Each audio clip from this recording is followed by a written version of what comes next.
Olá, está no ar mais uma edição do Jornada, com tudo que é destaque na Justiça do Trabalho. Todas as semanas fazemos uma viagem pelo Brasil, mostrando projetos e iniciativas que beneficiam toda a sociedade. No programa de hoje, vamos até Macapá conhecer o Fórum Trabalhista mais sustentável do país. Em Belém, no Pará, conciliação em processo em fase de execução garante funcionamento de hospital na periferia da capital. Os resultados da 6ª Semana Nacional da Execução Trabalhista, quantos processos foram encerrados e beneficiaram trabalhadores do Brasil. E em Camaçari, na Bahia, a jornada extra de um servidor do TRT que encontrou uma forma de ajudar crianças a realizarem sonhos por meio do esporte. Tudo isso e muito mais, o nosso Jornada começa agora.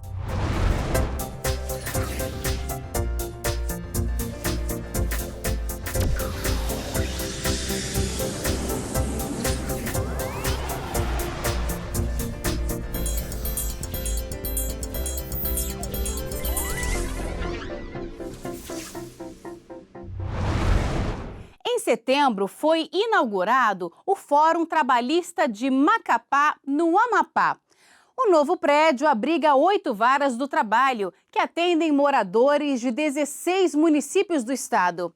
A construção veio a partir de um crescimento da demanda, já que o número de processos na região aumentou. Além disso, o edifício é o mais sustentável da Justiça do Trabalho em todo o Brasil. Nossa equipe viajou até lá. Veja só.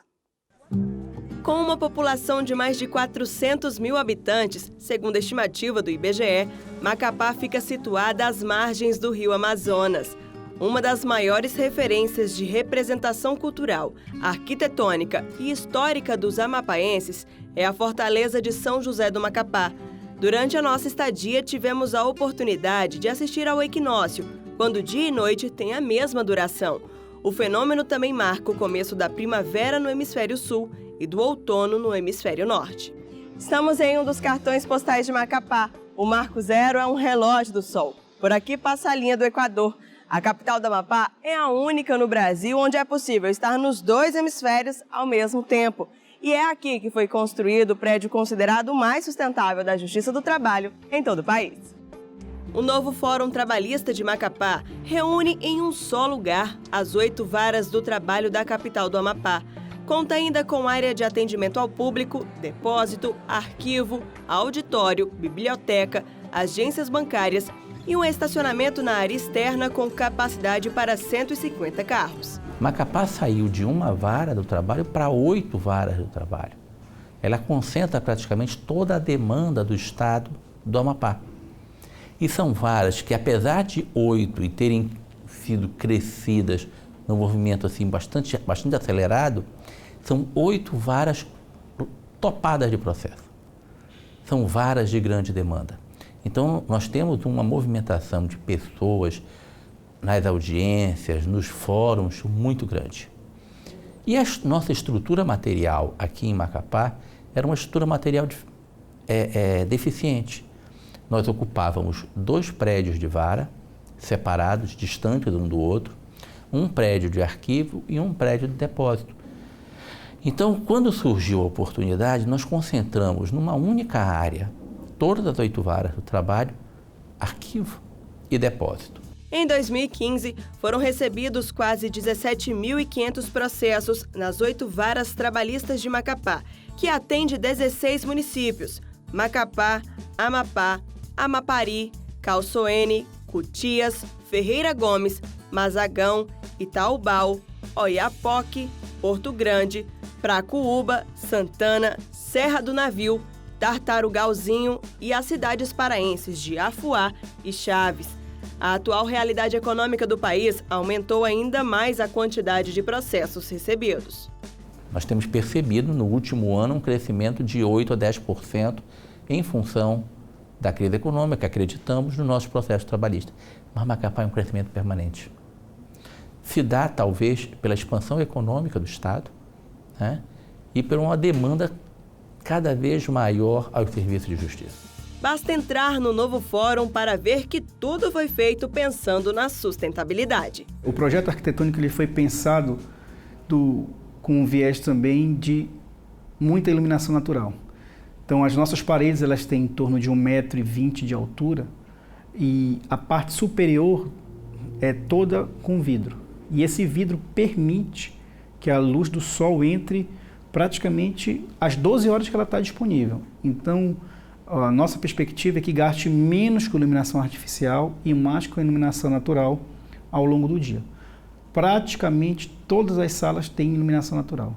Eu digo praticamente porque tem a questão das salas de audiência, como elas ficam em posições mais centrais, algumas não pegam iluminação natural, mas as outras salas, secretarias, gabinete e pelo menos uma sala de audiência por vara, elas pegam iluminação natural. A água da chuva e das centrais de ar-condicionado é reaproveitada na irrigação do jardim e na descarga dos banheiros. Em geral, os nossos prédios aqui na região amazônica, órgãos públicos principalmente, tem que ter uma climatização via ar-condicionado em função do calor. E cada máquina dessa desperdiça entre 4 a 5 litros de água por hora.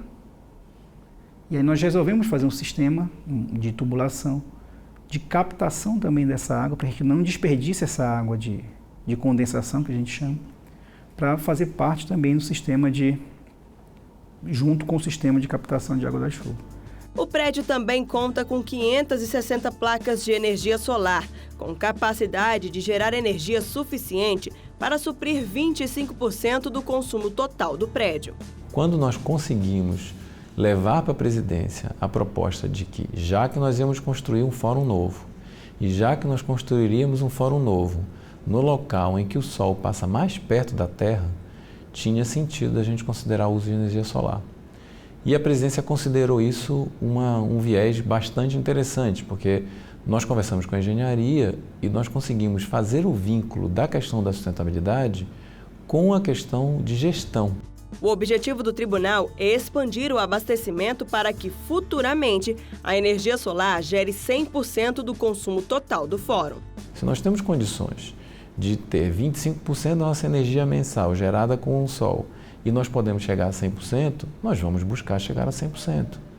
Então, se nós vamos cobrir a área de estacionamento com uma cobertura capaz de sustentar as placas de energia solar, é isso. Então, a gente brinca dizendo que nós estamos igual a mulher grávida, que sempre vê criança, né? Quando está grávida, vê sempre grávida. Agora, em tudo que lugar que a gente vê, a gente quer colocar uma placa de energia solar. A gente olha o prédio atual hoje em Belém, no tribunal, a gente já viu uma área que a gente consegue colocar energia solar. A ideia já é vista como exemplo. Isso se torna um padrão. Um padrão para a 8ª região e um padrão que queremos passar para as outras regiões. Queremos incorporar esses elementos de sustentabilidade para poder utilizar o que tão generosamente a natureza nos deu para que nós possamos prestar um serviço melhor. O projeto do novo Fórum Trabalhista de Macapá começou em 2012, ainda na gestão do desembargador José Maria Quadros de Alencar, e foi tomando forma nas gestões dos desembargadores Odete de Almeida Alves e Sérgio Rocha. A obra teve duração de 2 anos e 4 meses e foi inaugurada no dia 23 de setembro. A solenidade contou com a participação de diversas autoridades. Quem estava presente pôde conhecer as instalações. Ao todo, 8 juízes titulares, 7 substitutos e 127 servidores estão trabalhando no fórum para prestar um serviço ainda mais eficiente para toda a população amapaense. A gente reduziu a necessidade de ter essa quantidade de prédios dentro da cidade, concentrou no mesmo lugar e aí consegue entregar um trabalho com mais qualidade para o jurisdicionado também. Vamos agora fazer um giro pelo Brasil para acompanhar algumas decisões de destaque. A carbonífera Criciúma teve mais de 16 milhões de reais bloqueados pelo TRT de Santa Catarina. Foram apreendidos imóveis, carros e contas bancárias após indícios de que os administradores estariam atuando para ocultar o patrimônio da companhia. Além disso, o tribunal ordenou que a empresa pague os salários atrasados dos empregados sob pena de multa diária de R$10 mil. O TRT do Rio de Janeiro condenou uma empresa de RH e uma subsidiária de telefonia a indenizarem R$50 mil uma ex-empregada terceirizada que era proibida de sair pela porta principal do prédio em que trabalhava. Segundo e-mails de supervisores, a trabalhadora não representava o padrão de beleza condizente com o bairro onde prestava o serviço. Para o tribunal, a ação da empregadora representou discriminação de sexo e classe social. Cabe recurso da decisão. Uma empregada que pretendia reverter a demissão por justa causa teve o pedido negado pelo TRT de São Paulo. A trabalhadora foi demitida depois de postar comentários depreciativos sobre a empresa em uma rede social. Para o tribunal, as postagens feriram a honra e a boa fama da empresa, o que comprova que a ex-empregada cometeu falta grave. Daqui a pouco, conciliação em processo em fase de execução garante funcionamento de hospital na periferia de Belém, no Pará. E ainda hoje a jornada extra de um servidor do TRT da Bahia que ajuda crianças a realizarem sonhos por meio do esporte. Nós voltamos em instantes.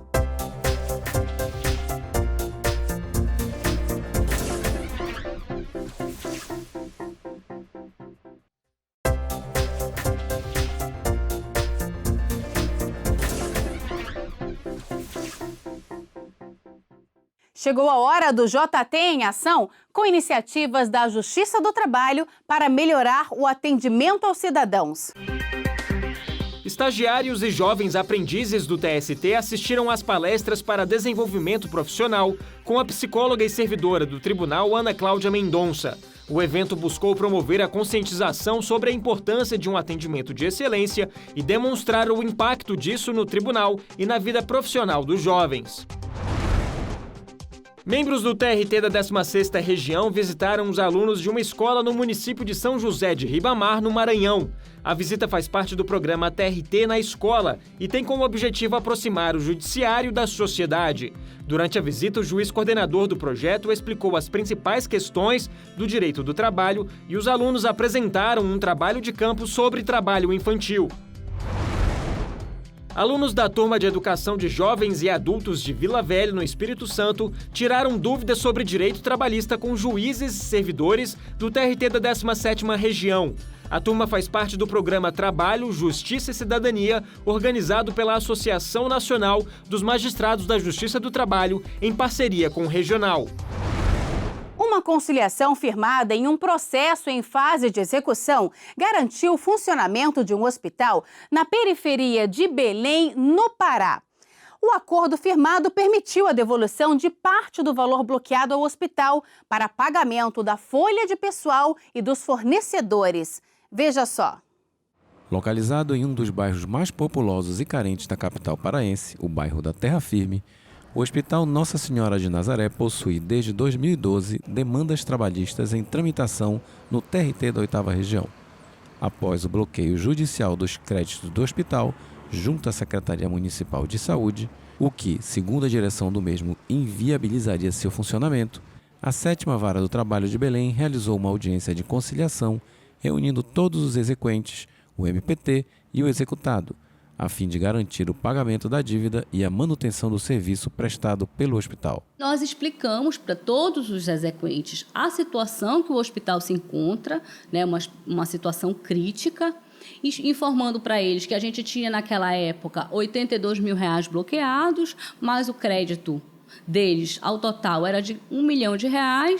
O hospital em vias de fechar, não tem outros bens, já se tentou tudo. E se a gente não chegasse a contento na conciliação, o que ia acontecer? Aquele valor não chegaria para cobrir o crédito dos nossos exequentes e o hospital fecharia. Tendo cerca de 90% de sua clientela proveniente do Sistema Único de Saúde, o hospital realiza mensalmente 800 atendimentos ambulatoriais e 250 cirurgias em diversas especialidades, entre as quais urologia, cirurgia vascular e cirurgia geral. Muitos pacientes são pacientes idosos, faz muitas cirurgias de próstata, então cirurgias que outros hospitais não recebem, aquele hospital recebe. Então, fechar as portas naquele momento seria um grande prejuízo social. Esta audiência foi muito proveitosa, porque pôde ser reunido todas as ações todos os reclamantes. Não existia ali naquele momento ninguém conflitando. Estávamos todos unidos para querer resolver a situação. De direito de todos, mas também de dever do hospital em prestar essa assistência. O acordo firmado garantiu a devolução de parte do valor bloqueado ao hospital para pagamento de sua folha de pessoal e dos fornecedores, sendo mantido o bloqueio no percentual de 20% dos repasses realizados mensalmente pela Secretaria de Saúde. O valor correspondente a esse percentual será rateado de forma proporcional entre os 21 exequentes. Ainda como parte do acordo, o MPT concordou em receber seus créditos apenas ao final da quitação junto aos demais exequentes. O Ministério Público tem um crédito de aproximadamente R$400 mil e hoje o valor da execução é mais ou menos em torno de 950 mil, R$1 milhão. Então, em razão da existência de créditos de natureza alimentar que anteriormente vinham sendo executados, o Ministério Público solicitou ao juízo que fosse na ordem colocado o crédito do Ministério Público para o final da execução, a fim de garantir que os ex-empregados recebessem com precedência. Então, o Ministério Público, juntamente com os demais exequentes, participou de audiência de conciliação na execução, concordando com o desbloqueio de um valor decorrente de repasses da saúde, do SUS, que o hospital tinha a receber, para ficar apenas um bloqueio parcial de até 20% das faturas, de modo a possibilitar que o hospital continuasse funcionando, pois só dessa maneira teria como fazer frente às demais execuções também. Conforme a ata de audiência, o juízo se comprometeu a, juntamente com o executado, estudar ações que viabilizem a manutenção do hospital e assim sejam garantidos os pagamentos das dívidas trabalhistas e a manutenção dos postos de trabalho. Para isso, reuniões estão sendo realizadas com os médicos que atuam no estabelecimento. A gente está agora, neste segundo momento, fazendo um reconhecimento para fazer uma proposta de um planejamento para que eles melhorem a sua performance financeira. Isso passa também pela contribuição dos médicos que atuam no hospital. Então, a gente tem que pensar dessa forma, né, para poder salvaguardar todos os agentes sociais, que são nossos exequentes, os trabalhadores que estão lá e esses pacientes, e de uma forma maior, toda a sociedade paraense. Para a administração do hospital, receber este apoio do Judiciário Trabalhista foi uma grata surpresa. Eu acho que a soma desses esforços do juízo em tentar nos ajudar a resgatar essa produção e junto aos médicos vai sim ser de grande valia para nós. No próximo bloco, um balanço da 6ª Semana Nacional da Execução Trabalhista por todo o Brasil.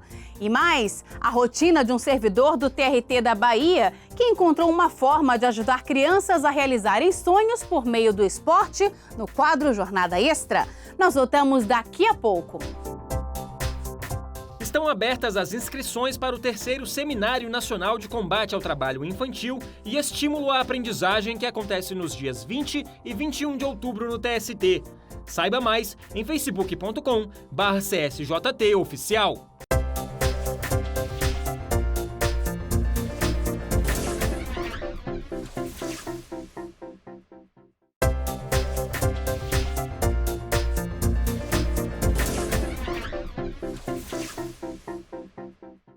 Durante uma semana, todos os tribunais do trabalho do país se dedicaram a um objetivo comum: encerrar milhares de processos trabalhistas em que os devedores não pagaram o que deviam aos trabalhadores.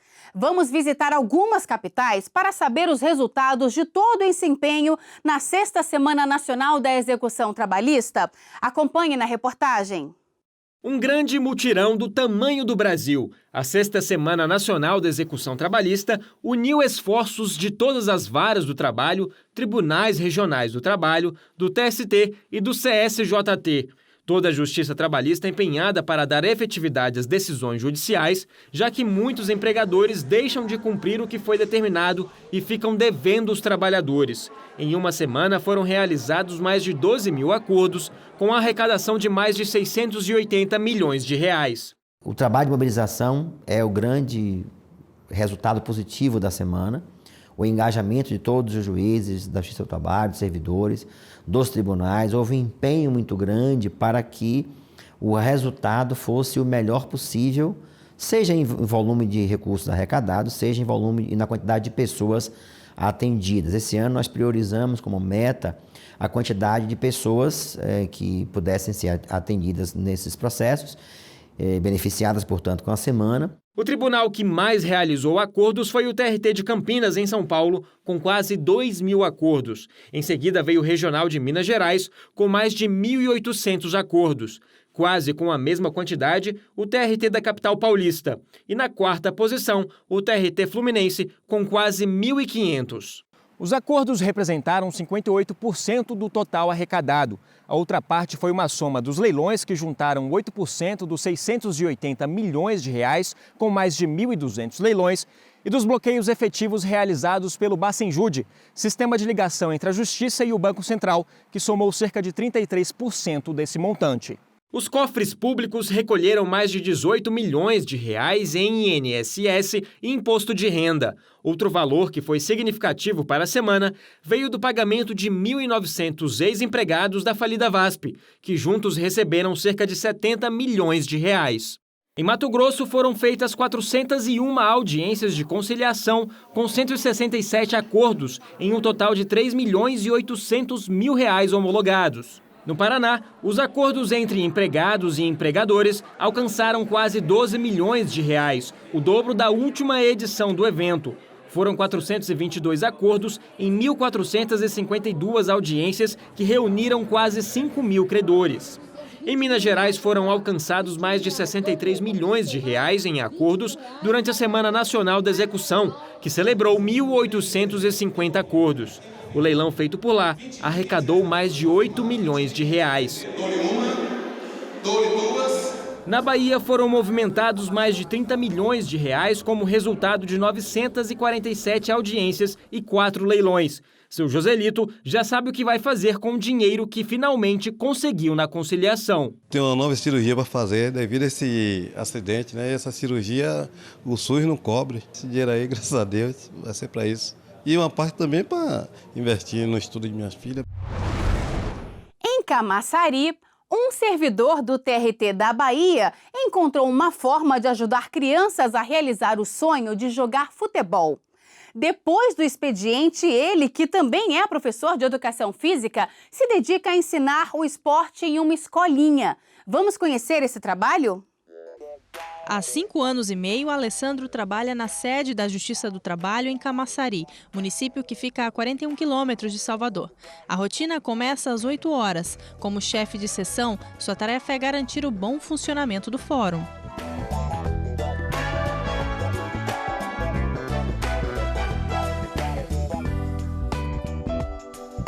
Na administração, toda a parte de manutenção e supervisão dos serviços que são feitos aqui, desde limpeza, segurança, eu que está sob minha responsabilidade. Tem toda essa parte de iluminação, parte elétrica, hidráulica, elevador, os ar-condicionados, tudo isso aí tem que estar funcionando bem para poder o fórum não ter problema, né? Eu faço também a distribuição de cartas precatórias, né, de processos.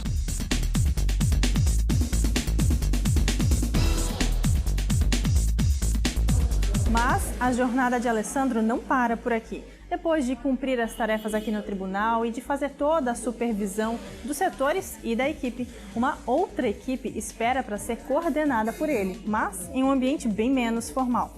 Vamos lá, Alessandro? A partir das 15h30, a segunda jornada de Alessandro é dentro de um campo de futebol. Devidamente uniformizado, a responsabilidade agora é treinar uma equipe cheia de energia e muita bola no pé.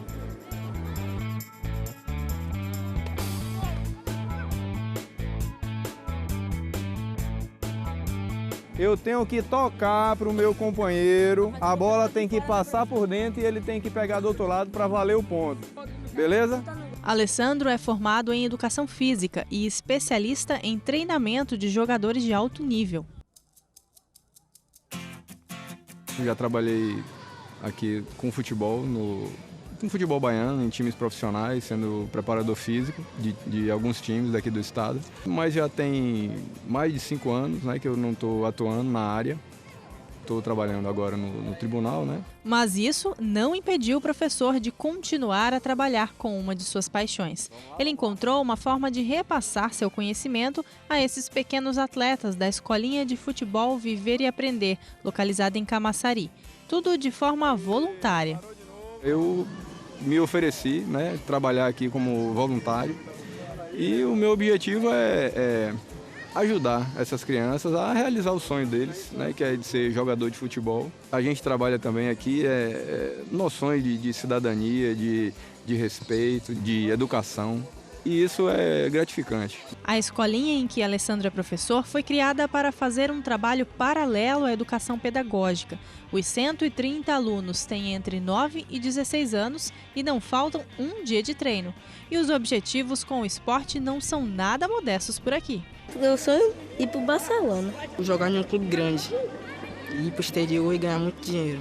Jogar em Real Madrid, Barcelona, clubes grandes. Quando a pergunta é sobre o treinador, a resposta vem na ponta da língua. Ele trabalha a coordenação da gente, coisa que muitos nós não temos.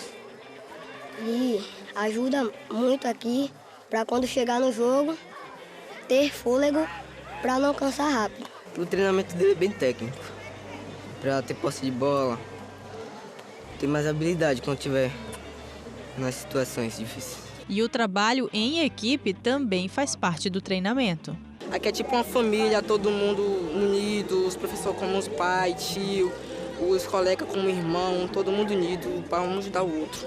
Toda modalidade coletiva, ela envolve muitas coisas, além daquele gesto motor, ali, né, de chutar a bola, tocar para um, para outro.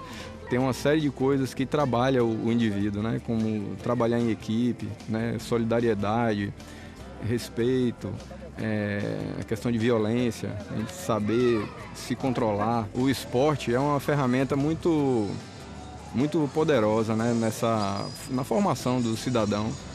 E é uma forma que eu encontrei de também colaborar, né, com a melhoria dessa sociedade que nós estamos.